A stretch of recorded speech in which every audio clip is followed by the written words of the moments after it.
बड़े व्यस्त समय में से ये समय निकाला, तो मेरा आपसे कहना यही है कि उसके पीछे क्या पृष्ठभूमि रही।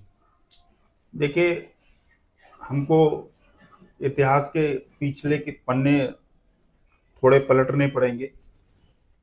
जब 1919 में भारत में खिलाफत आंदोलन चालू हुआ जी और खिलाफत आंदोलन के साथ साथ हिंदुओं के खिलाफ हिंसा भी भारतीय मुसलमानों की चालू हुई। जी मोपला में घटना हुई जिसमें 20-22 हजार हिंदू मारा गया। जी 26 में दंगे हुए, 38 में दंगे हुए, लगातार दंगे हुए। 46 में डायरेक्ट एक्शन डे हुआ, उसके बाद में बंटवारा हुआ। बंटवारे में भी 20-22 लाख आदमी मारे, हमारे हिंदू मारे गए और 2 लाख से ज्यादा विस्थापित हुए। तो एक विशेष प्रकार का जो इस्लामिक थॉट है जी काफिरों को मारने का, जी ये पहलगांव की घटना उसी का परिणाम है।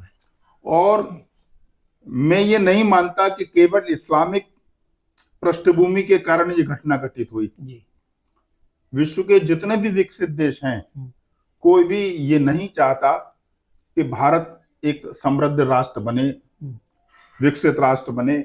और भारत का 1947 में विभाजन जो हुआ, उसके पीछे केवल जिन्ना नहीं था, केवल सर सैयद अहमद नहीं था, उसके पीछे यूरोपियन देश, विशेष रूप से ब्रिटेन और अमेरिका की ये सोच थी कि अगर भारत को इसी रूप में हम स्वतंत्र छोड़कर चले जाएंगे तो भारत सबको पछाड़ देगा आर्थिक और सामरिक क्षेत्र में, और हम लोग भारत का मुकाबला नहीं कर पाएंगे।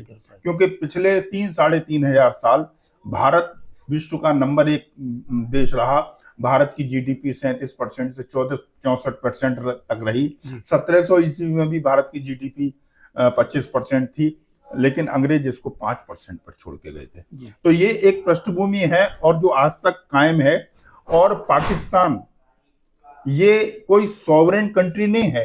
पाकिस्तान का जन्म ही केवल भारत के विकास को रोकने के लिए, भारत में राजनीतिक सामाजिक एक डिस्टर्बेंस क्रिएट करने के लिए हुआ है। और पाकिस्तान अमेरिका का बैटलफील्ड है, वो एक कंट्री नहीं है, वो बैटलफील्ड है। अब और हमेशा अमेरिका ने इसको पैसे देकर पाला है, केवल भारत की उन्नति को रोकने के लिए। ऐसी मेरी मान्यता है। जी जी जी। लेकिन उसके उपरांत हमारे कई दिन तक हमारे यहाँ जैसे ही ये घटना घटित हुई, उसके बाद भारत सरकार